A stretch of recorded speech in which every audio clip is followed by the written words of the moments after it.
Tema kita hari ini judulnya adalah Gereja Laodikia. Ini adalah bagian yang pertama. Kita akan lanjutkan setelah sempat terhenti karena ada Natal dan Tahun Baru. Maka kita akan lanjutkan untuk pembahasan kita kepada 7 gereja di Asia Kecil. Dan ini adalah gereja yang terakhir, Gereja Laodikia. Gereja Laodikia sendiri berada di posisi di selatan timur 70 km dari kota Philadelphia. Gereja Laodikia adalah gereja yang sangat kaya raya. Dan kota Laodikia sendiri juga adalah kota yang sangat kaya raya dan makmur. Ada satu peristiwa yaitu di tahun 60 Masehi, ada gempa bumi yang sangat hebat yang menghancurkan seluruh kota-kota. Bangunan-bangunan di zaman itu semua hancur lebur. Dan kota-kota ini, kota-kota yang di luar daripada Laodikia ini, mereka kesulitan untuk membangun kembali kota mereka tanpa bantuan dari Kaisar Roma. Akan tetapi khusus gereja Laodikia, karena mereka begitu kaya, mereka punya simpanan uang yang sangat banyak, mereka bisa membangun kembali kota mereka dengan waktu yang sangat cepat tanpa bantuan sedikit pun daripada Kaisar Romawi. Maka tentu saudara, mereka adalah yang paling cepat survive, bangkit dari gempa bumi yang hebat. Itu karena kota ini adalah kota yang sangat kaya dan makmur. Dan mengapa Laodikia adalah kota yang sangat kaya? Itu karena di kota Laodikia adalah kota di mana adalah pusat perdagangan yang sangat aktif dan sangat hidup sekali. Dan mereka punya bank yang sangat besar dengan perputaran uang yang sangat besar di sana. Selain itu, ada satu lagi yang membuat mereka menjadi kota yang sangat kaya. Karena kota Laodikia terkenal sebagai penemu salep mata yang terbaik.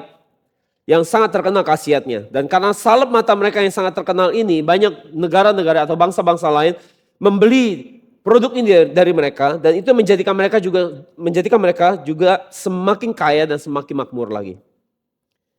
Dan saudara, biasanya kalau orang sudah kaya raya, tidak kurang apapun, hidup serba berkelimpahan, hal menjadi kaya berikutnya adalah, menjadi tantangan berikutnya adalah orang akan menjadi sombong dan angkuh. Menjadi sombong dan angkuh. Dan seperti itu karakter orang-orang di Laodikia dan juga jemaat gereja Laodikia sendiri. Gereja Laodikia adalah orang-orang yang diisi oleh orang-orang yang sombong dan angkuh. Kalau kita katakan ini gereja yang jemaatnya isinya konglo-konglo semua, konglomerat semua, dan bos-bos yang kaya kumpul semua di situ. Maka kita selalu lihat dalam setiap pelajaran tentang 7 gereja, kita lihat bahwa selalu poin pertama adalah karakteristik Yesus ketika berhadapan dengan gereja Laodikia. Wahyu 3:14 kita lihat. Dan kepada malaikat jemaat di Laodikia tuliskanlah, inilah perkataan Sang Amin, saksi yang setia dan benar, awal dari segala ciptaan Allah. Ini ayat yang sangat berkesan bagi saya karena 29 tahun yang lalu ketika saya menyerahkan seluruh hidup saya buat Tuhan. Di saat tidur siang ada sebuah pertanyaan di hati saya tentang perubahan dan pertobatan hidup saya. Karena ada perubahan yang sangat ekstrim dan radikal yang membuat saya menjadi bertanya apakah perubahan yang saya alami ini sesuatu yang benar ya. Ini adalah Tuhan yang bekerja membuat saya jadi seperti ini. Karena waktu pertobatan saya 29 tahun yang lalu, walaupun saya sudah Kristen lama, tapi saya bertobat sungguh-sungguh itu 29 tahun yang lalu. Tuhan bawa saya untuk meninggalkan banyak hal-hal yang biasa saya lakukan. Saya dulu sering sekali hidup saya ada di lapangan basket. Saya selalu bermain basket, ikut pertandingan. Dan teman-teman saya banyak sekali di sana. Itu seperti komunitas saya di lapangan basket itu. Dan Tuhan minta saya tinggalkan itu. Untuk saya lebih banyak ada di gereja, melayani orang-orang, melakukan penginjilan. Jadi Tuhan memindahkan hidup saya dari kehidupan yang dengan dunia basket jadi di dunia gereja. Tuhan juga minta saya tidak lagi nonton TV, tidak nonton film. Tuhan minta saya untuk tidak kursus main gitar klasik lagi. Tidak lagi dengar lagu dunia, tidak memainkan musik-musik dunia. Tentunya saya tidak berkata bahwa saudara harus seperti saya. Ini memang cara Tuhan bawa hidup saya. Jadi tidak berarti saudara harus menjalani yang seperti saya. Tapi ini cara Tuhan membawa saya. Dan perubahan ini, perubahan yang drastis ini membuat saya merasa jadi bertanya-tanya, ini benar gak sih? Ini benar gak sih bahwa apa Tuhan bawa saya ini adalah benar, ini adalah Tuhan. Dan saudara, tiba-tiba saudara, di tengah saya lagi tidur, belum tidur, setengah tidur, waktu ditidur siang antara tidur dan belum tidur, tiba-tiba waktu hati saya bertanya-tanya di hati saya tentang ini benar gak? Ini benar gak ya?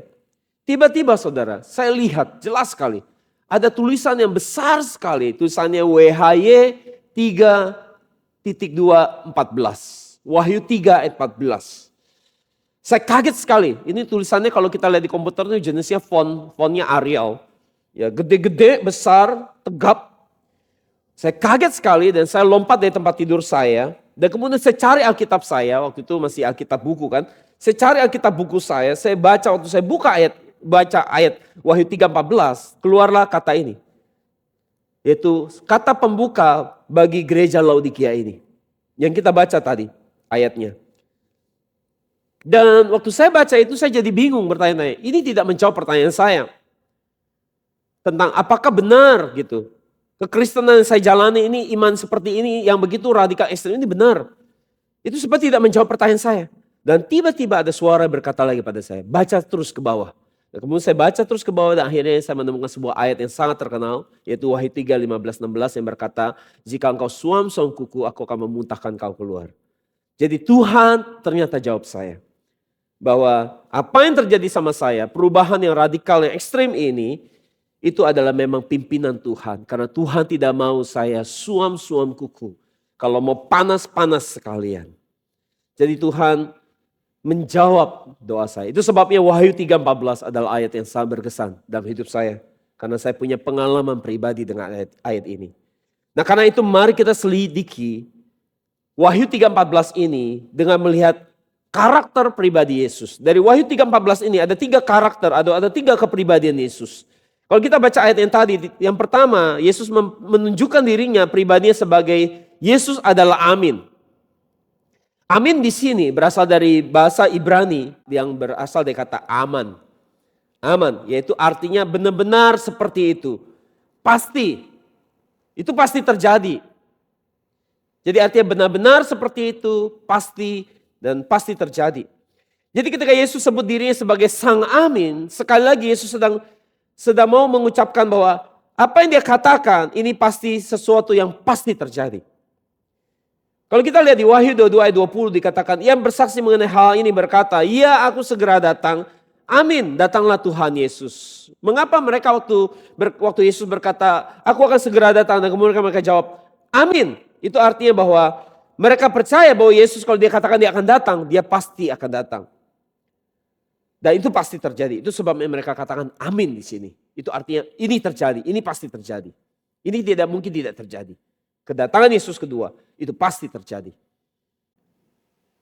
Yang jadi pertemuan kita hari ini, apakah kita menjalani hidup yang kudus untuk menyambut kedatangan dia kedua. Supaya ketika dia datang kita kedapatan layak dan berkenan. Apakah kita hidup takut akan Tuhan sambil menantikan kedatangan dia yang kedua. Kebanyakan kita hanya tahu konsep Yesus mau datang. Tapi sebenarnya kita tidak menyadari benar-benar bahwa Yesus benar-benar akan datang. Karena Yesus dari dulu bilang dia mau datang tapi dia tidak pernah datang. Akhirnya kita tidak pikir, kita hanya percaya, kita hanya secara konsep kita tahu dia akan datang.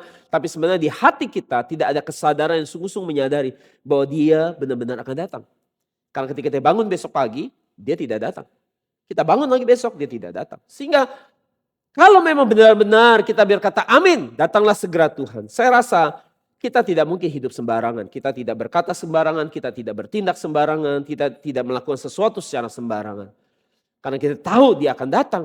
Tapi kenapa kita bisa menjalani hidup kompromi dan suka-suka kita sendiri? Karena sebenarnya kita hanya tahu dia datang secara konsep. Tidak sampai kesadaran penuh di hati kita.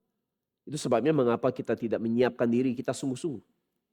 Itu sebabnya saudara, tapi kita harus tahu kalau Yesus katakan dia akan segera datang.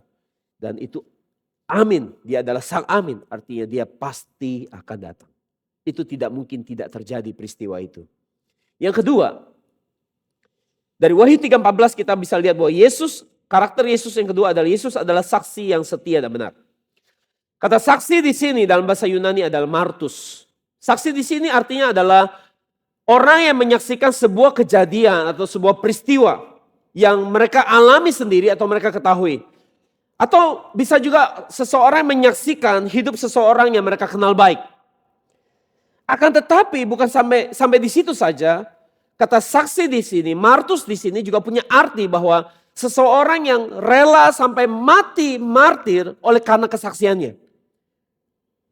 Sekali lagi, itu bisa artinya juga seseorang yang siap menjadi mati martir demi kesaksiannya. Dan seseorang yang sangat berani, jika seseorang sampai begitu sangat berani mempertaruhkan nyawanya sendiri demi kesaksiannya yang ia sampaikan, maka orang itu adalah pasti seorang saksi yang benar dan sejati. Yesus demi mempertahankan dan membela kesaksian firman Allah Bapa, ia menyerahkan nyawanya sendiri di atas kayu salib. Dia menjadi martir atas kesaksiannya sendiri. Maka jelas, jika dikatakan bahwa Yesus karakternya adalah saksi yang setia dan benar, itu sudah pasti benar. Kesaksian dia benar dan sejati. Kenapa? Karena dia menyaksikan itu sampai mempertaruhkan nyawanya sendiri. Maka itu pasti apa yang dia sampaikan. Firman yang dia bawa di muka bumi ini adalah firman yang kesaksian benar dan sejati. Jadi sekarang Yesus, kalau dia sudah mempertahankan kesaksiannya dengan menyerahkan nyawanya, membela kesaksian firman Allah Bapa sampai menyerahkan nyawanya. Hari ini Yesus bertanya kepada saudara, maka saudara juga menyerahkan nyawa saudara demi kesaksian firman Allah Bapa untuk menjadi martir bagi Yesus. Untuk menjadi saksi ada dua elemen yang dari kita lihat tadi. Untuk seseorang layak disebut saksi, itu harus memenuhi dua kriteria elemen penting untuk menjadi seorang saksi. Yang pertama, kalau kita lihat dikatakan bahwa Yesus adalah saksi yang benar. Kata benar di sini dalam bahasa Yunani adalah aletinos. Itu artinya benar, jujur. Artinya Yesus adalah saksi yang menyampaikan kesaksian yang benar, jujur, akurat, dan presisi. Yang kedua, elemen kedua untuk memenuhi seseorang yang dikatakan saksi yang sejati adalah kita bisa lihat bahwa Yesus adalah saksi yang setia. Dikatakan dia ada saksi yang setia. Setia di sini dalam bahasa Yunani adalah pistos. Itu artinya bisa diandalkan, bisa dipercaya. Dari semua orang yang saudara kenal, yang saudara percaya, saudara harus tahu bahwa satu-satu pribadi yang saudara bisa andalkan, yang saudara bisa percayakan hidup saudara, itu adalah saksi yang setia dan benar ini, dan itu adalah Yesus itu sendiri. Yesus adalah pribadi yang paling dapat dipercaya dan diandalkan. Saudara berharap mengandalkan manusia, mungkin bisa dipercaya, tapi mungkin bisa mengecewakan saudara. Tetapi kalau saudara mengandalkan Yesus, saudara tidak akan pernah kecewa. Dia akan menolong dan menyertai saudara. Jadi Yesus adalah pribadi yang paling pasti dari ucapannya. Dan paling benar bisa diandalkan dan dipercaya. Seperti itu Alkitab menyaksikan Yesus bagi kita. Jadi jika Yesus ada sosok yang dapat dipercaya perkataannya dan diandalkan, bagaimana ketika Yesus lihat hidup kita? Waktu Yesus lihat hidup saudara, dapatkah dia berkata waktu dia lihat hidup saudara, dia berkata, iya, kamu adalah orang yang aku bisa andalkan. Iya, kamu adalah orang yang aku bisa percaya. Setiap kali aku kasih tugas sama kamu, kamu melakukan jauh lebih, kamu melakukan dengan sangat terbaik. Itu sebabnya saya setiap kali kasih pekerjaan sama kamu. Karena kamu melakukan dengan sangat terbaik. Kamu adalah orang yang bisa aku percaya. Kamu adalah orang yang bisa aku andalkan. Bisakah Yesus berkata seperti itu kepada kita? Jadi ketika Yesus bicara kepada gereja Laodikia bahwa ia adalah sosok pribadi yang benar dan setia. Ini memperlihatkan bahwa Yesus berharap gereja Laodikia bisa jadi gereja yang juga benar dan setia. Yang perkataannya bisa dipegang. Yang setia yang bisa diandalkan sebenarnya. Karena itu Yesus yang ketiga digambarkan bahwa Yesus adalah awal dari segala ciptaannya. Awal di sini dalam bahasa Yunani adalah arche. Itu artinya asal mula. Yesus adalah asal mula dari segala hal yang diciptakan oleh Allah. Ini memperlihatkan bahwa Yesus dia bukan ciptaan tetapi dia pencipta. Dia adalah pencipta dari seluruh alam semesta ini. Yohanes 1 ayat 3 katakan segala sesuatu diciptakan melalui dia. Tanpa dia segala sesuatu yang sudah ada ini tidak mungkin bisa ada. Kolose 1:16 katakan karena di dalam dialah telah diciptakan segala sesuatu. Yang ada di surga dan yang ada di bumi. Yang kelihatan dan tidak kelihatan. Jadi Yesus adalah yang paling benar, paling setia, paling akurat, dia adalah pencipta dan bukan ciptaan. Dia menciptakan seluruh alam semesta ini. Jadi ketika Yesus bicara kepada gereja Laodikia, ketika ia menilai gereja Laodikia, karena dia ada saksi yang benar dan sejati, maka ketika dia memberikan penilaian yang keluar dari mulutnya, maka penilaian yang diberikan bagi gereja Laodikia, karena dia ada saksi yang benar dan sejati, maka itu pasti penilaian yang akurat, presisi, benar dan tidak bisa disanggah. Vonis apapun yang Yesus nyatakan, itu adalah vonis yang benar. Tidak bisa terbantahkan. Karena waktu Yesus menilai, Yesus tidak pakai asumsi, pakai perasaan-perasaan, tapi memang dengan fakta yang jelas. Penilaian yang diberikan bagi gereja Laodikia ini. Kenapa? Karena dia ada saksi yang benar, saksi yang sejati. Poin kedua besar, hal-hal yang Yesus ketahui mengenai gereja Laodikia. Apa yang Yesus ketahui mengenai mereka? Yesus yang adalah saksi yang benar yang setia, maka hal-hal yang dia ketahui ini pasti adalah hal-hal yang penilaiannya adalah penilaian akurat dan tepat. Yesus katakan di Wahyu 3:15 Wahyu 3 ayat 15 sampai 16 dikatakan, aku tahu segala pekerjaanmu. Jadi Yesus katakan, aku tahu semua yang kamu lakukan. Aku lihat semua. Aku lihat secara teliti dan presisi semua yang kalian lakukan. Aku tidak mungkin salah sangka. Aku tidak mungkin salah menilai. Ini aku melihat dengan sangat akurat tentang hidup kalian. Aku tahu semua pekerjaanmu. Tidak ada satu pun yang aku tidak tahu. Dan berikutnya dikatakan bahwa engkau tidak dingin dan tidak panas. Alangkah baiknya jika engkau dingin atau panas. Ayat 16, jadi karena engkau suam-suam kuku dan tidak dingin atau panas, aku memuntahkan engkau dari mulutku. Dan ini adalah teguran Yesus bagi mereka. Jadi apa yang Yesus tahu tentang mereka? Bahwa mereka yang pertama, mereka adalah orang-orang yang suam-suam kuku. Gereja Laodikia adalah gereja yang suam-suam kuku. Teguran Yesus ini adalah hal yang sangat mudah dipahami oleh orang-orang di Laodikia, termasuk orang jemaat gereja di Laodikia. Kenapa? Karena apa yang Yesus sampaikan ini ada berhubungan dengan geografis wilayah mereka. Kalau dari kota Laodikia berjalan ke arah utara 11 kilometer ke arah utara, kita akan bertemu sebuah kota yang bernama Hierapolis. Dan kota Hierapolis ini terkenal dengan sumber mata air panas. Dari sana memancar air panas yang keluar dari sana. Dan kalau kita berjalan ke arah sebelah timur, kita akan ketemu dengan kota Kolose sebagai kota yang mengeluarkan sumber mata air yang dingin sekali. Jadi kalau Tuhan berkata kepada mereka bahwa kalian baiknya panas kalian atau dingin seperti kota Kolose, itu artinya bahwa Yesus memberikan ilustrasi yang sangat familiar bagi orang-orang Laodikia ini. Mereka cukup paham akan hal ini karena ini terjadi di dalam kondisi kota mereka. Dan masalahnya mereka tidak panas, mereka tidak dingin. Kenapa? Karena air yang panas dari Hierapolis, waktu turun mengalir ke arah kota mereka, air yang tadinya panas itu suhunya makin turun, dan makin turun. Sampai di kota Laodikia, air itu berubah suhunya menjadi suhu air yang bukan panas lagi, tapi suam-suam kuku. Panas enggak, dingin enggak. Dan kita juga gitu, kalau kita minum air yang sangat panas, kalau badan kita dingin itu enak sekali, itu menghangatkan. Ya, menghangatkan tubuh kita. Sebaliknya juga kalau kita sangat kehausan, kita minum air yang dingin sekali, itu juga enak sekali. Karena itu sama menyegarkan kita. Tapi kalau kita minum air yang suhu ruangan yang gak jelas, entar dingin, entar panas, kita minum gak bisa banyak-banyak, kita minum kita langsung pengen muntahin. Karena gak jelas rasanya, gak karuan, entah mau dingin, entar mau panas gak jelas. Demikian kondisi suam-suam kuku. Jadi kalau kita lihat kata suam-suam kuku di sini dalam bahasa Yunani adalah kliaros. Kliaros. Itu adalah kata sifat sebenarnya. Kata sifat yang menunjuk tentang orang yang kehilangan gairah. Orang yang kehilangan semangat hidup. Orang yang kehilangan antusiasnya. Jadi gereja Laodikia mereka melakukan pekerjaan Tuhan. Nampak mereka melayani Tuhan, melakukan pekerjaan Tuhan. Tetapi hati mereka tidak ada gairah waktu melakukan itu. Tidak ada nyawanya kalau kata orang. Tidak ada kehidupannya, hanya formalitas, hanya kewajiban. Melakukan karena terpaksa. Mereka melakukan, ya mereka melakukan. Itu karena mereka hanya supaya jangan dilihat orang gak bagus. Bukan karena mereka ingin melakukannya, karena mereka takut dinilai jelek sama orang lain, jadi mereka akhirnya melayani. Tapi bukan karena mereka mau melayani. Tapi sebenarnya mereka hanya ingin melakukan supaya jangan sampai dinilai jelek sama teman-teman di gereja. Jadi orang yang aktif dalam pekerjaan dan pelayanan Tuhan, seharusnya pasti adalah orang-orang yang sangat penuh semangat. Sangat penuh dengan gairah. Penuh dengan keantusiasan.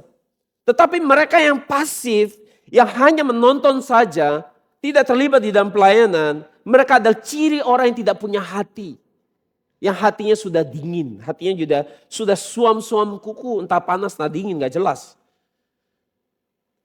Mereka panasnya buat apa? Buat perkara dunia, buat cari duit, buat terkenal, buat dipuji orang. Mereka panas, mereka penuh gairah melakukan itu. Tetapi buat pekerjaan Tuhan, buat pelayanan di gereja, mereka hatinya suam-suam kuku. Mereka kehilangan gairah. Roma 12 ayat 11 katakan, janganlah kerajinanmu kendor, hendaknya kamu menyala-nyala dalam roh dan layanilah Tuhan.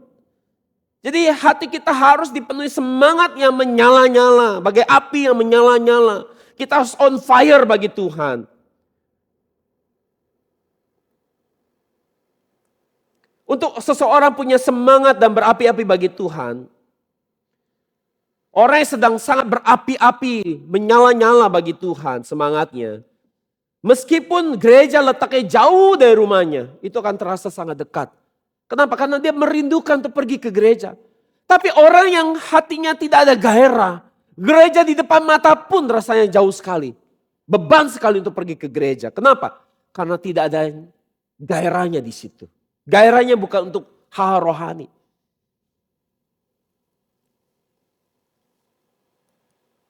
Jadi apa yang buat gereja Laodikia jadi dari panas jadi suam-suam kuku? Itu karena kekayaan materi. Kenapa? Karena kekayaan materi. Kekayaan materi membuat mereka menjadi orang yang puas sama diri mereka. Saudara, besar kemungkinan ketika saudara menjadi kaya secara materi, itu akan membuat saudara merasa diri saudara puas dan tidak butuh apapun lagi. Itu akan membuat saudara merasa saudara udah bagus. Itu membuat saudara merasa seluruh pencapaian materi yang saudara punya ini membuat nilai saudara lebih tinggi daripada orang lain. Sebaliknya kalau saudara hidup dalam keterbatasan secara materi, saudara mengalami banyak masalah, saudara sakit, masalah demi masalah. Saudara condong akan menjadi orang yang tidak puas dengan diri saudara dan merasa puas dengan seluruh prestasi saudara. Saudara akan condong menjadi orang yang lebih banyak berdoa karena saudara punya banyak masalah. Tapi kalau saudara nyaman, saudara kaya akan materi, saudara bisa beli apapun. Saudara akan merasa dalam satu kondisi saudara tidak butuh Tuhan. Dan itu membuat saudara akan rentan jatuh dalam dosa sebenarnya.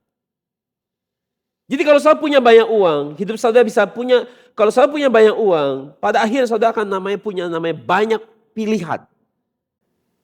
Saudara bisa melakukan banyak hal demi kesenangan saudara. Betul apa tidak? Saudara bisa melakukan apa saja yang saudara mau. Besok saudara mau ke Eropa, saudara tinggal terbang ke Eropa. Karena saudara punya uang buat melakukan itu. Minggu depan saudara mau ke Amerika, saudara tinggal pergi ke Amerika. Saudara mau beli barang yang bagus, mobil yang baru, saudara tinggal beli. Saudara mau makan enak, steak yang mahal, saudara tinggal makan. Saudara mau ke naik klub tiap malam juga bisa. Saudara mau main golf tiap hari juga bisa. Saudara mau diving, saudara bisa spend uang saudara untuk melakukan banyak hal. Dan yang jelas, pilihan untuk pergi ke gereja, baca Alkitab, berdoa, itu bukan pilihan yang akan saudara buat. Dengan seluruh kekayaan materi. Sebaliknya kalau saudara hidupnya susah, makanannya susah, miskin, serba terbatas. Saudara gak akan boro-boro kepikiran kesenangan-kesenangan itu. Gak nyampe.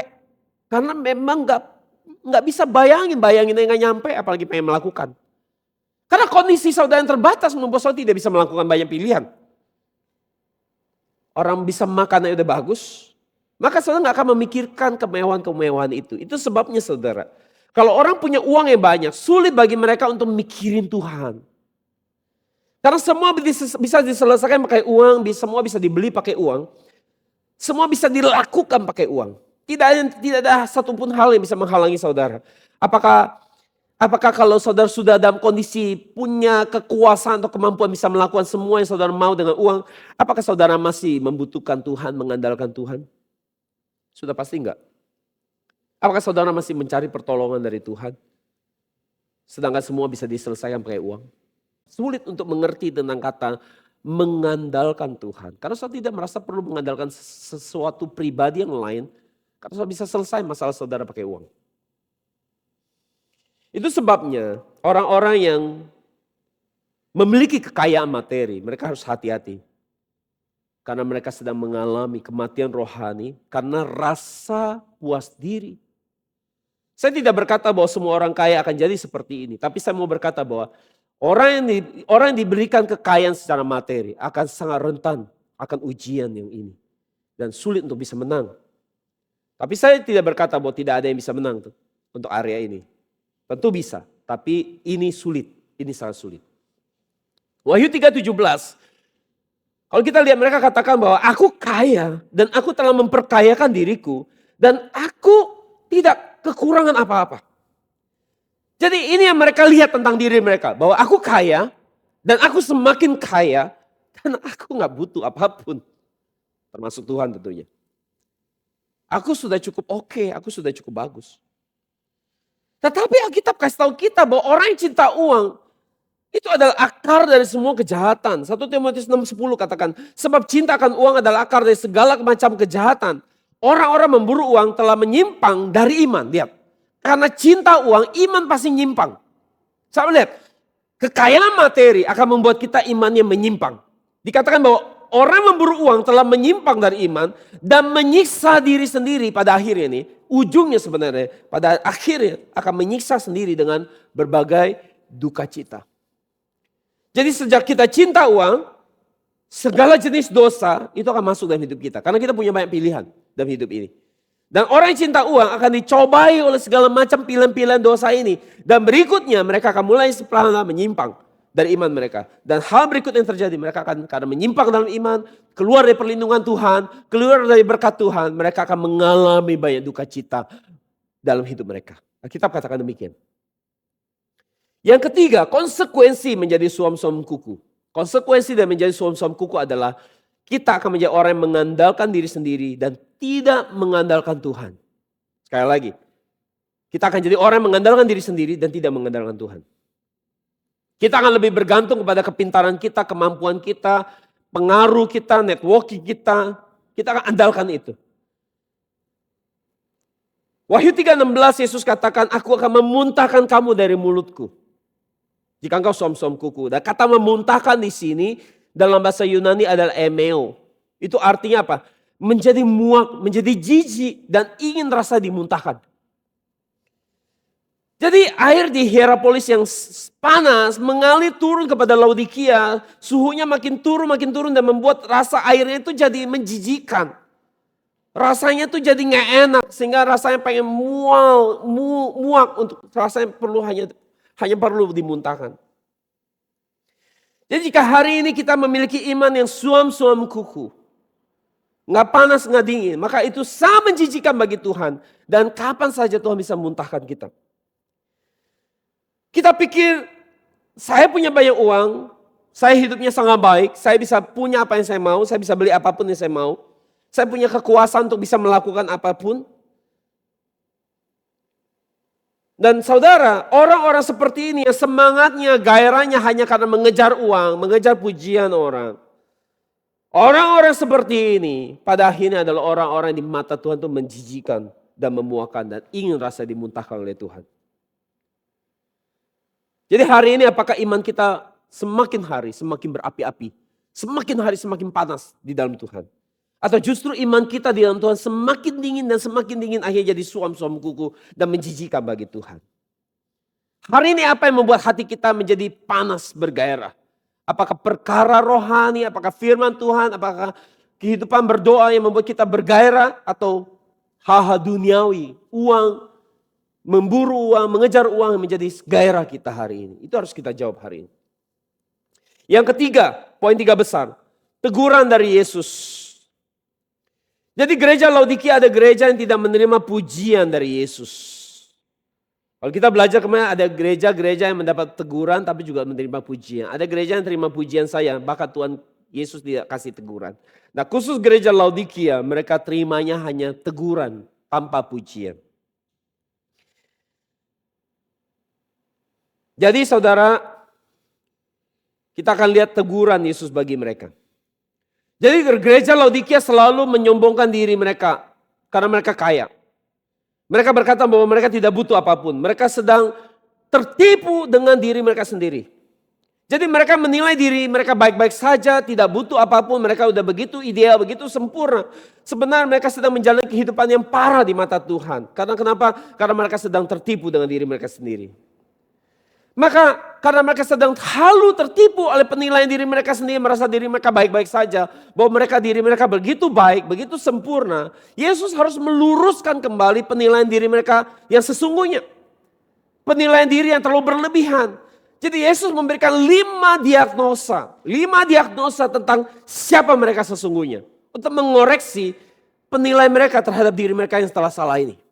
Yaitu tertipu dengan diri sendiri. Kalau saudara lihat di terjemahan Wahyu 3 ayat 17 terjemahan NASB. Kalau kita lihat bahwa mereka katakan bahwa mereka kaya. Penilaian gereja Laodikia buat diri mereka nilai bahwa mereka katakan kami kaya dan semakin kaya dan tidak butuh apapun. Itu artinya hidup mereka sangat ideal, sangat sempurna. Tetapi Yesus mengkoreksi 5 diagnosa bahwa Yesus kata no, kalian gak seperti itu. Kalian tidak seperti itu. Tetapi kalian justru celaka, menyedihkan, miskin, buta, dan telanjang. Jadi ini sangat bertolak belakang dengan penilaian mereka. Mereka tertipu dengan sangat parah sekali, sampai lihat diri mereka begitu bagus, padahal Yesus tidak melihat mereka seperti itu. Jadi siapa yang benar? Penilaian mereka atau penilaian Yesus? Kalau mereka lihat diri mereka tidak ada masalah, padahal Yesus melihat mereka sangat bermasalah. Jadi siapa yang benar di sini? Nah, sering kali kita begitu, kita bisa lihat diri kita begitu bagus, begitu sempurna, begitu ideal. Jangan-jangan Yesus tidak punya penilaian seperti itu tentang kita. Jadi siapa yang benar? Pak, jelas karena Yesus yang benar. Kenapa? Itu sebabnya Yesus harus memulai pernyataan bahwa dia adalah saksi yang benar dan setia. Jadi apapun yang kamu boleh ngomong tentang diri kamu, apapun penilaian kamu tentang diri kamu, tetapi aku sebagai saksi yang benar dan setia, aku punya penilaian sendiri terhadap kamu. Aku punya diagnosa sendiri tentang kamu. Dan ini 5 diagnosa mereka, yaitu mereka celaka, menyedihkan, miskin, buta, dan telanjang. Jadi ini adalah kondisi mereka sedang tertipu dengan diri mereka sendiri. Mereka tertipu yang pertama adalah mereka tertipu, mereka pikir mereka kaya. Dari 7 gereja di Asia Kecil, mereka berpikir bahwa diri mereka adalah gereja yang paling kaya, paling maju, paling hebat. Tetapi mereka begitu bodoh dan lupa bahwa ketika mereka merasa bahwa karena mereka begitu merasa bangga, mereka sombong karena mereka kaya, mereka lupa bahwa mereka bisa menghasilkan uang yang banyak, itu ada pemberian dari Tuhan. Jadi kalau pemberian uang itu dari Tuhan, Tuhan mau ambil kekayaan itu kapan saja, Tuhan bisa lakukan. Tetapi mereka pikir ini karena kita yang kerja, maka kita punya uang ini kita bebas pakai, suka-suka kita. Padahal Tuhan yang memberikan itu. Dan kalau Tuhan memberikan, kalau kita menjadi sombong, mendadak Tuhan bisa ambil uang itu, memindahkan uang itu begitu saja. 1 Timotius 6:17 dikatakan, peringatkanlah kepada orang-orang kaya di dunia ini. Kenapa? Agar mereka jangan tinggi hati. Perhatikan, jangan tinggi hati. Karena kecenderungan orang kalau sudah kaya, lupa diri, tinggi hati. Dan berpikir itu karena dirinya hebat. Padahal itu semua pemberian Tuhan. Dan dikatakan jangan berharap pada sesuatu yang tak tentu seperti kekayaan. Jadi artinya uang yang di tangan kita itu ada sesuatu yang Alkitab katakan tidak tentu. Tidak pasti. Berubah, bisa hilang. Ini diteguhkan lagi di Amsal 20 ayat 4-5 dikatakan. Jangan bersusah payah untuk menjadi kaya. Tinggalkan niatmu itu. Jadi kalau saudara ada keinginan pengen jadi kaya, tinggalkan niat itu. Kenapa? Ayat 5. Kalau engkau mengamatinya, maksudnya kekayaan itu, lenyaplah ia. Karena ia tiba-tiba ia bersayap lalu terbang ke angkasa seperti Raja Wali. Jadi uang yang saudara kejar-kejar buru-buru itu seperti burung yang ada sayapnya. Saudara pengen tangkap itu, saudara pikir sudah tangkap itu. Kapan aja dia bisa terbang lepas dari tangan saudara. Saya lihat bagaimana seorang yang sudah usia sangat tua, 80 tahun usianya. Dia kumpulkan uangnya, dia hemat-hemat, dia simpen-simpen, dia sayang-sayang, dia pelit sekali. Dia tidak mau berbagi uangnya kepada orang lain. Dia maunya terima terus dari orang lain, tidak pernah mau menyalurkan uang yang dia kumpulkan. Saya tahu hanya butuh 9 bulan. Hanya butuh 9 bulan. Uang yang dikumpulkan selama 80 tahun itu. Ya kalau ya mungkin usia produktif mulai 20 lah ya. Jadi uang dikumpulkan selama 60 tahun. Hilang dalam 9 bulan ke rumah sakit. Oleh penyakit kritis yang dia alami. Ya tentu nggak pakai insurance, makanya duitnya habis. Tapi saya juga nggak promosi insurance ya. Jadi saudara, Amsal 27:24 dikatakan bahwa sebab harta benda tidaklah abadi. Sebab harta benda tidaklah abadi. Semua yang kita pikir kekayaan ini bisa kita pegang terus, dia ada sayapnya. Dia bisa terbang kapan aja. Itu sebabnya jika kita punya uang kita didedikasikan buat pekerjaan kerajaan Allah. Bagi pekerjaan Allah, maka itu akan menjadi warisan kekal yang tidak akan pernah hilang dan binasa. Ini sesuai dengan 1 Petrus 1:4 dikatakan, dan untuk mewarisi milik pusaka yang tidak dapat binasa, tidak dapat rusak, dan tidak dapat layu yang tersimpan di surga untuk kamu. Akan tetapi jika kita sangat sibuk hanya mengejar untuk memperoleh lebih banyak uang, materi, dan hal-hal dunia, kita mulai membelanjakan uang-uang kita ini untuk perkara dunia, memakai uang kita untuk memperoleh hal-hal di dunia ini, untuk mendapatkan barang-barang yang bagus, untuk kesenangan kita, semua itu akan hilang sia-sia tanpa makna dan tidak akan memiliki arti yang kekal. Itu sebabnya mari kita pakai uang kita dengan bijaksana. Pakai itu sebagai titipan Tuhan untuk kita kelola dengan baik untuk pekerjaan Tuhan, bukan hanya buat kesenangan kita. Orang yang memiliki banyak dipercaya materi harus belajar mengerti bahwa uang ini milik Tuhan dan harus dipakai dalam bijaksana, dikelola dengan baik untuk pekerjaan Tuhan. Sehingga itu akan memberikan dampak di dalam kekekalan. Kalau saya berkata begini bukan berarti saya butuh uang saudara. Ini ada pilihan hidup saudara masing-masing. Tapi ini bicara firman Tuhan saya harus sampaikan. Jadi oleh sebab itu mari kita tidak menjadi bangga dan sombong ketika kita dipercayakan memiliki kekayaan materi. Karena semua itu bisa terbang pergi begitu saja. Yang kedua, tipuan yang kedua adalah mereka pikir mereka kaya secara rohani. Karena mereka pikir kalau kami kaya secara materi itu tanda kami kaya secara iman. Kalau tidak, mana mungkin kami bisa sekaya ini. Kalau kami tidak punya iman yang bagus, iman yang kuat, iman yang besar untuk bisa punya kekayaan seperti ini. Dan pemahaman seperti ini banyak sekali di gereja-gereja di luar sana. Bahwa mengukur hidup yang diberkati secara materi adalah tanda orang berkenan. Bahwa tanda orang yang memang punya iman yang baik sehingga diberkati secara materi. Dan ini adalah tipuan yang parah. Ini ada tertipu. Ini ada konsep iman yang salah. Kalau mereka berkata bahwa kaya di dalam materi tanda bahwa kaya di dalam iman, kenyataannya Alkitab tidak berbicara seperti itu.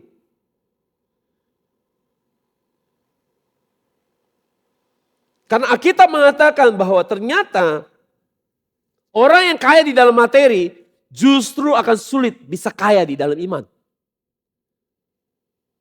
Kenapa? Kalau kita lihat di Lukas 18:25 dikatakan gini. Bahkan lebih mudah bagi seekor unta untuk masuk melalui lubang jarum daripada orang kaya masuk ke dalam kerajaan Allah. Unta mana bisa masuk ke lubang jarum dengan badannya yang sebesar itu. Tetapi Yesus katakan akan lebih mudah bagi unta untuk masuk ke lubang jarum daripada orang kaya mau masuk ke surga.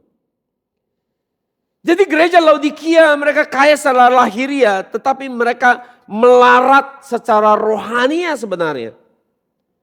Bukti mereka memang melarat miskin secara rohani. Yaitu adalah mereka merasa diri mereka rohani. Mereka buta rohani. Mereka merasa diri mereka cukup bagus. Ya, cukup rohani baik. Punya rohani yang baik. Padahal mereka miskin melarat. Mereka banyak makanan jasmani yang bagus, yang enak. Berlimpah-limpah tetapi mereka mengalami keminusan makanan rohani. Mereka minus. Tidak ada persediaan makanan rohani. Tidak ada firman Tuhan dalam hidup mereka. Sehingga mereka dianggap Tuhan, mereka itu miskin. Mereka tidak kaya. Jadi itu tipuan bagi mereka. Tipuan bagi mereka merasa punya iman yang baik sekali, mengukur dari hal-hal lahiriah. Merasa Tuhan berkenan ketika menerima banyak berkat-berkat lahiriah. Menerima hal-hal materi ini dianggap sebagai orang yang punya iman. Padahal Alkitab tidak mengatakan demikian. Mereka benar-benar tertipu. Wahyu 3:17 dikatakan mereka tidak sadar bahwa mereka celaka menyedihkan miskin, buta dan telanjang. Pertanyaan, mengapa seseorang bisa memiliki rasa percaya diri yang begitu luar biasa, bahwa memiliki iman yang begitu baik, padahal tidak demikian. Bagaimana seseorang bisa memiliki rasa percaya diri? Merasa bahwa diri punya iman yang begitu baik, padahal sesungguhnya tidak demikian. Apa penyebabnya? Itu ada karena apa? Keangkuhan dan kesombongan rohani. Sekali lagi, karena keangkuhan dan kesombongan rohani. Kenapa saudara? Keangkuhan dan kesombongan rohani. Keangkuhan akan membuat orang menipu diri sendiri. Membuat dia merasa bahwa dia tidak ada yang kurang, tidak ada masalah apapun dalam dirinya. Dia akan menilai bahwa dirinya itu begitu bagus, begitu sempurna, begitu rohania. Dan itu karena apa? Keangkuhan rohani dan kesombongan rohani. Itu yang menjadi penyebabnya. Tetapi sebaliknya orang-orang yang terus berusaha mencari hal-hal yang belum baik di dalam dirinya. Belum maksimal di dalam dirinya. Selalu tidak merasa puas untuk merasa kenal Tuhan dengan baik. Merasa tidak puas untuk kenal firman dengan baik. Merasa belum bisa jadi anak yang berkenan di mata Tuhan. Orang yang terus melakukan introspeksi dan mengevaluasi diri terus menerus. Itu adalah tanda orang yang rendah hati. Tetapi orang yang puas diri, merasa diri sangat rohani, sangat peka akan dunia Tuhan. Keluar masuk, check in, check out surga. Selalu berkata demikian. Merasa yang gampang segera pergi ke surga, turun lagi ke surga, balik lagi ke surga. Merasa punya tingkatan rohani yang tinggi. Tidak lagi mengintrospeksi diri adalah orang yang sangat mengerikan. Karena mereka adalah orang yang sombong secara rohani. Mereka adalah orang yang bisa ngajarin orang, menasihati orang, tetapi tidak pernah menyajari diri sendiri. Menasihati diri sendiri.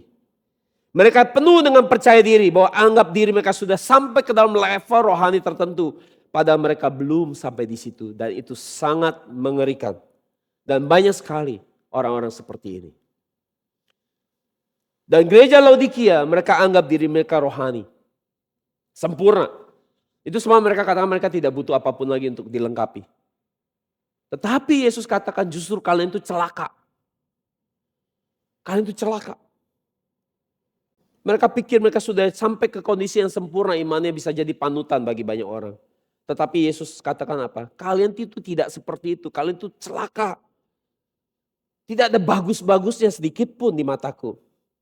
Jadi kita akan lihat sekarang diagnosa, 5 diagnosa Yesus kepada gereja Laodikia. Yang pertama, mereka dikatakan celaka.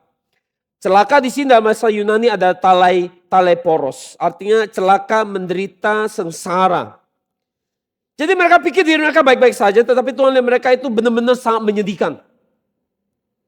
Roma 7, 23, 24 katakan, tapi di dalam anggota-anggota tubuhku aku melihat hukum lain yang berjuang melawan hukum akal budiku. Dan membuat aku menjadi tawanan hukum dosa yang ada di dalam anggota-anggota tubuhku. Aku manusia celaka. Sekali lagi kata celaka di sini adalah talai poros. Siapakah yang akan melepaskan aku dari tubuh maut ini? Jadi seperti ini sebenarnya orang yang bisa jujur dengan diri sendiri, menyadari bahwa aku ini manusia celaka loh. Seringkali aku ingin melakukan yang baik, tapi justru kecenderungan aku melakukan yang buruk. Itu artinya orang yang bisa jujur sama diri sendiri, bisa menyadari dosanya. Orang yang bisa menyadari dosanya adalah orang yang rendah hati. Tapi orang yang merasa dirinya sudah bagus, tidak perlu lagi belajar berubah, adalah orang celaka. Celaka yang negatif sekarang. Banyak orang pergi ke seminar sukses. Dilatih, di coach di seminar sukses. Kiat-kiat bagaimana jadi sukses. Dibakar semangatnya untuk percaya bisa sukses. Keluar dari ruangan seminar, mereka semua keluar dengan gagah merasa sudah sukses. Padahal belum sukses. Ada proses untuk jadi sukses. Ada penderitaan untuk jadi sukses. Ada hal-hal yang harus dikorbankan untuk jadi orang yang sukses.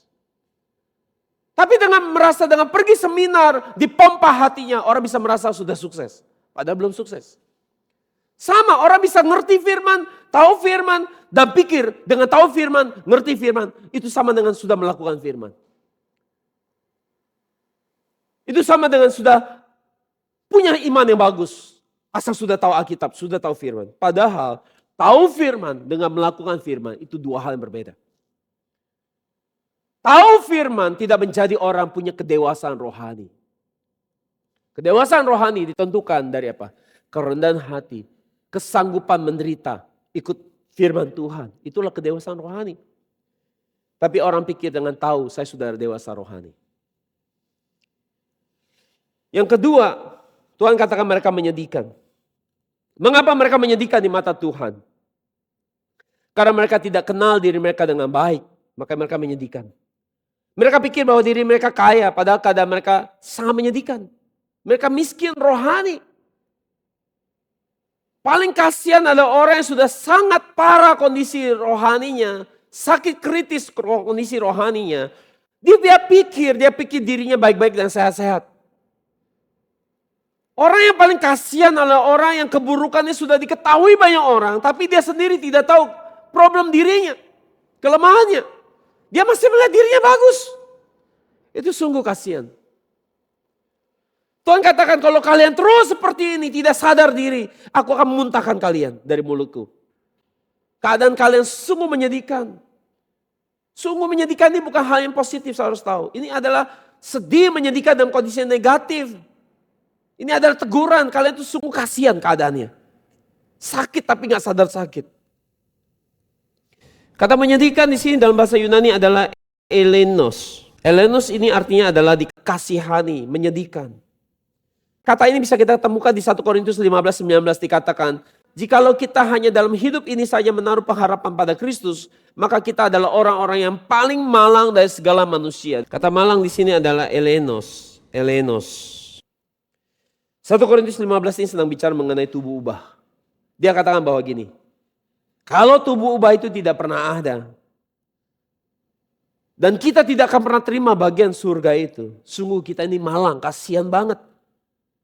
Tetapi justru karena tubuh ubah itu ada, seluruh perjuangan iman kita ini tidak akan sia-sia. Tetapi kalau ada tubuh ubah di mana kita harus diangkat ke surga, kita tidak menerima itu karena iman kita tidak terpelihara dengan baik. Maka kita adalah orang yang sangat malang, sangat kasihan.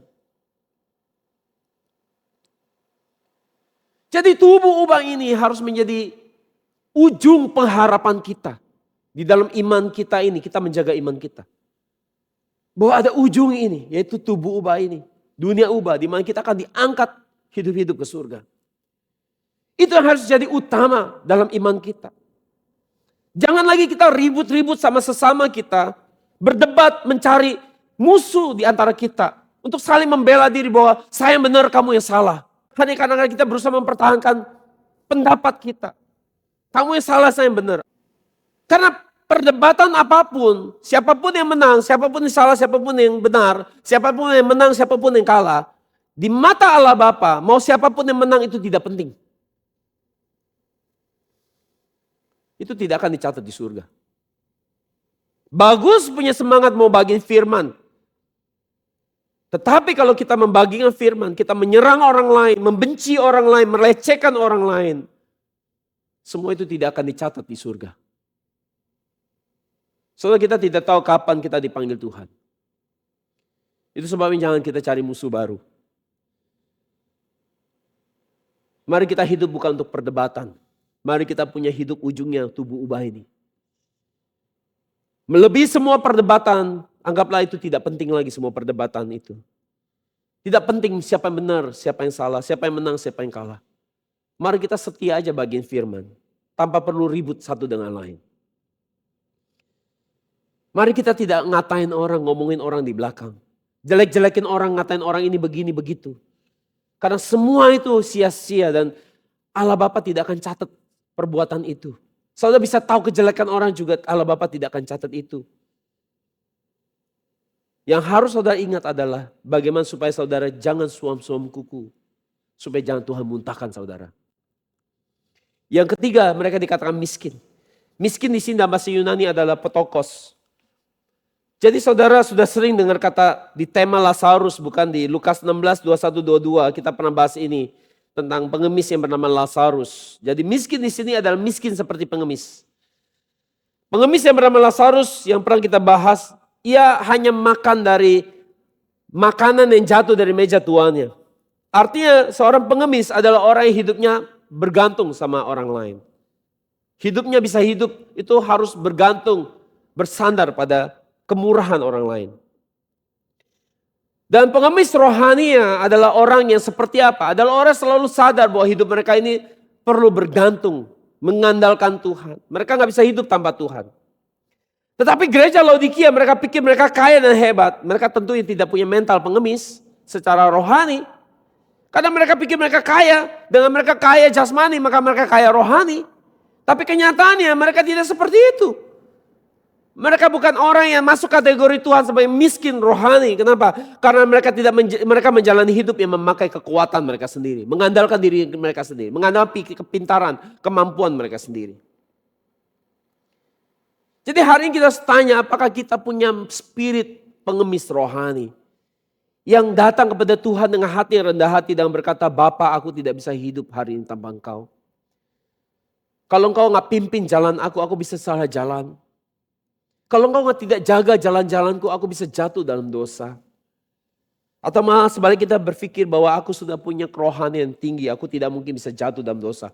Aku punya jam terbang yang tinggi dalam hal-hal rohani, aku tidak mungkin bisa gagal di dalam iman. Aku punya penguasaan diri yang bagus, aku ini sangat dewasa rohani. Apakah orang seperti itu punya spirit pengemis rohani?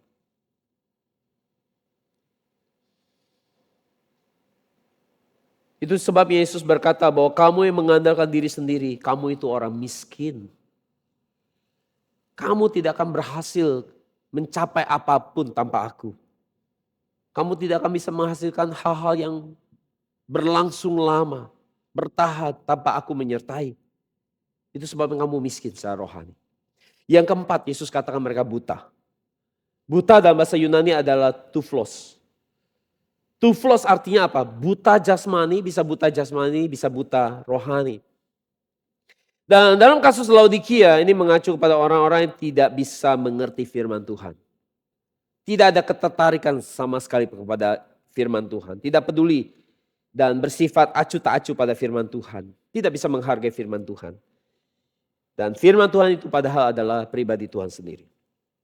Matius 15:14 katakan, biarkanlah mereka itu. Mereka orang buta yang menuntun orang buta. Jika orang buta menuntun orang buta, pasti keduanya jatuh ke dalam lubang.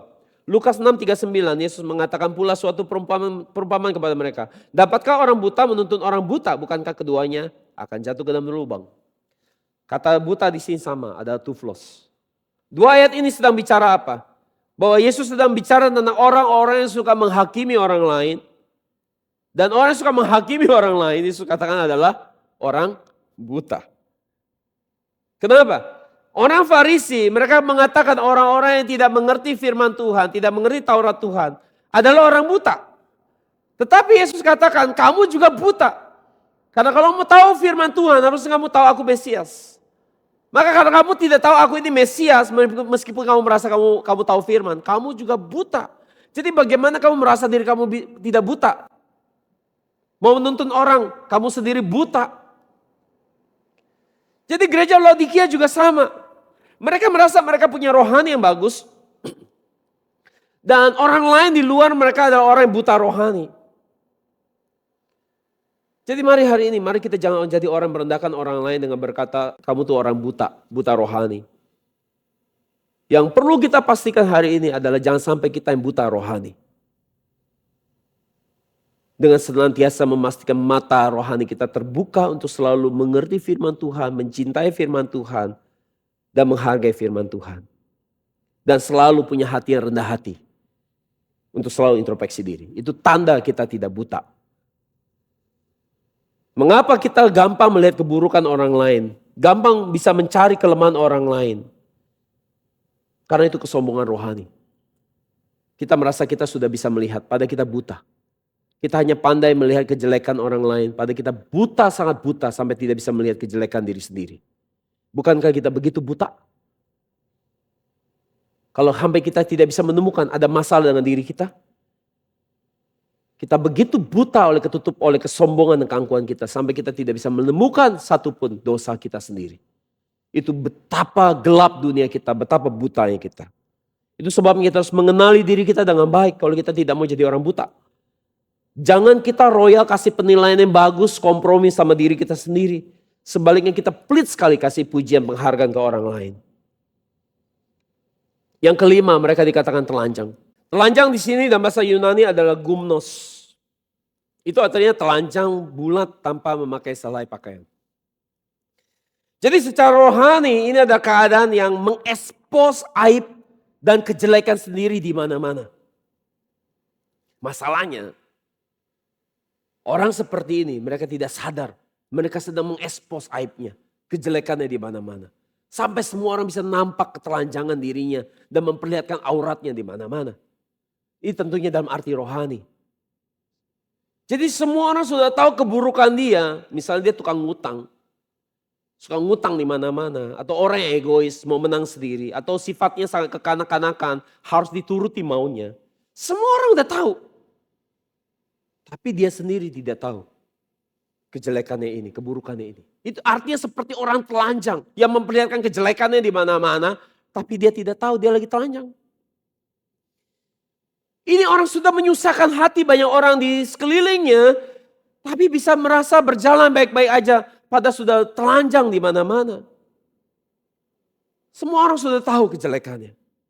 Inilah namanya telanjang. Seperti ini gereja Laodikia. Wahyu 16:15. Kalau kita lihat, lihatlah. Aku datang seperti pencuri. Diberkatilah orang yang tetap terjaga dan memelihara pakaiannya. Sehingga ia tidak berjalan dengan telanjang. Lihat. Kita harus pelihara, jaga pakaian kita supaya kita jangan berjalan telanjang dan orang-orang tidak melihat kemaluannya. Jadi ayat ini bicara bahwa tentang kumpulan besar orang banyak yang berpakaian-pakaian jubah putih yang bersih.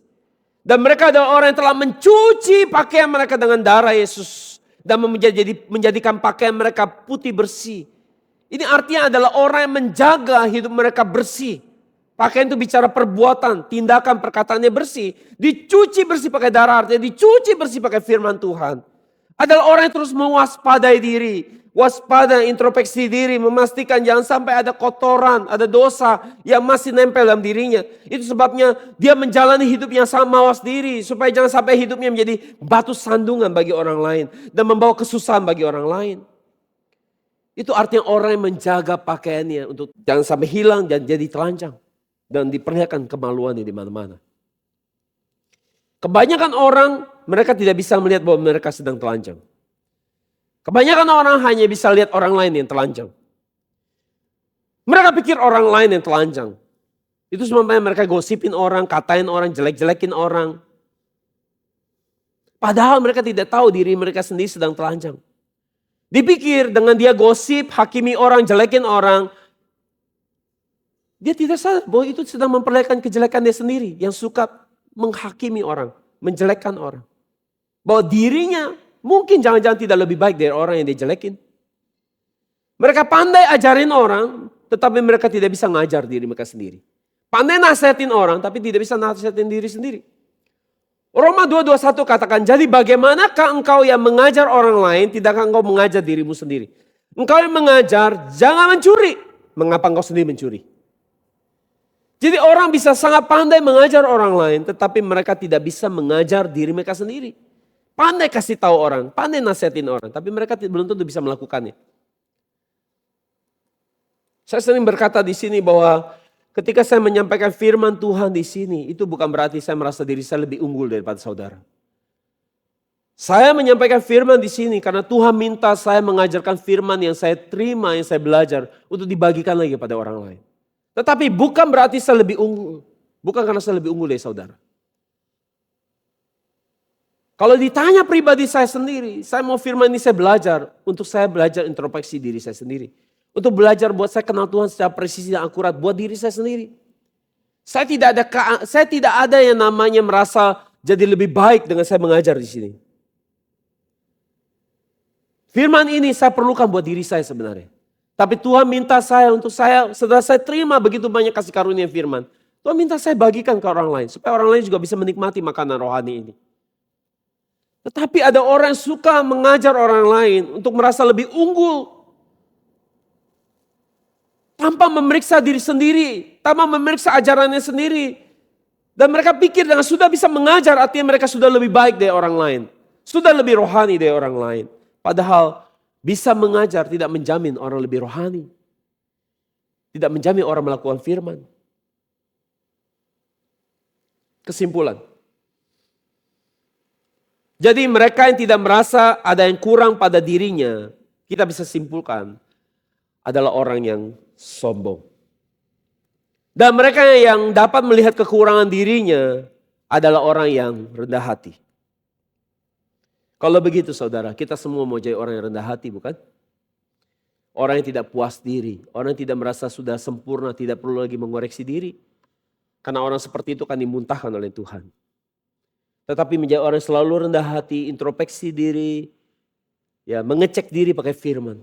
Memeriksa ajaran kita sendiri, memeriksa nasihat kita sendiri. Apakah kita sudah melakukan apa yang kita ajarkan? Sebenarnya makin banyak mengajar, semakin jadi beban. Karena ada banyak tuntutan buat diri sendiri. Itu sebabnya saudara, Paulus mendorong orang menjadi pengajar. Kadang-kadang dia juga mengingatkan, jangan semua orang jadi pengajar.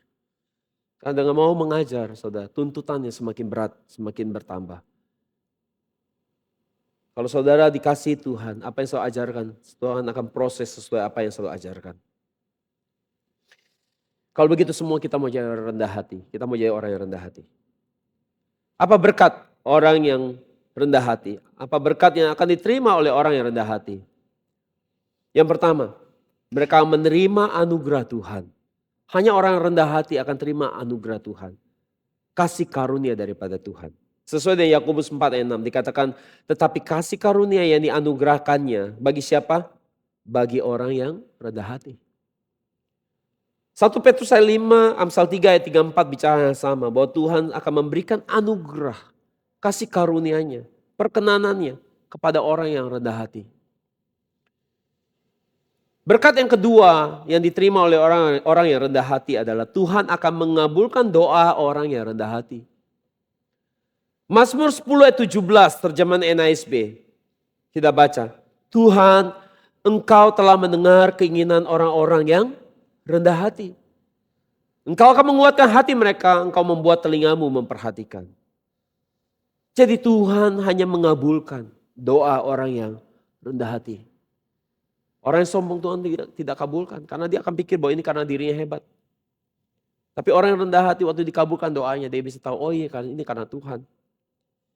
Jadi apapun persoalan hidup saudara yang saudara alami hari ini, apakah itu masalah kesehatan, pekerjaan, keluarga. Ketika saudara merendahkan diri saudara di hadapan Tuhan, maka Tuhan akan mengabulkan doa-doa saudara.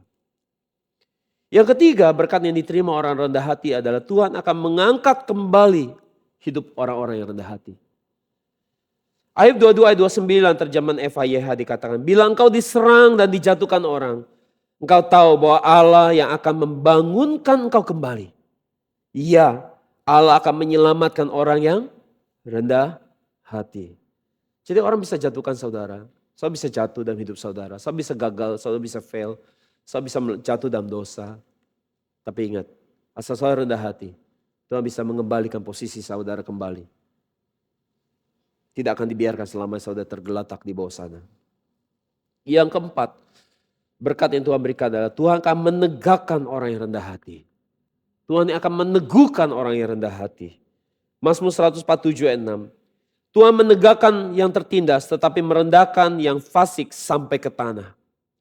Orang yang rendah hati Tuhan akan tegakkan ke atas. Tetapi orang sombong Tuhan akan jatuhkan, turunkan ke bawah. Kiranya lewat pembelajaran gereja Laodikia hari ini, kita menjadi orang yang rendah hati. Sehingga kita boleh menerima berkat anugerah Tuhan. Kita boleh menerima berkat dikabulkan doa-doanya. Meski kita jatuh, kita akan diangkat kembali, dinaikkan ke atas. Dan Tuhan akan meneguhkan, menegakkan kita kembali. Amin. Mari kita berdoa.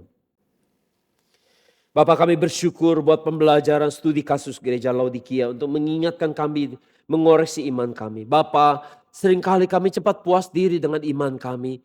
Kami cepat memberikan penilaian yang positif kepada diri kami.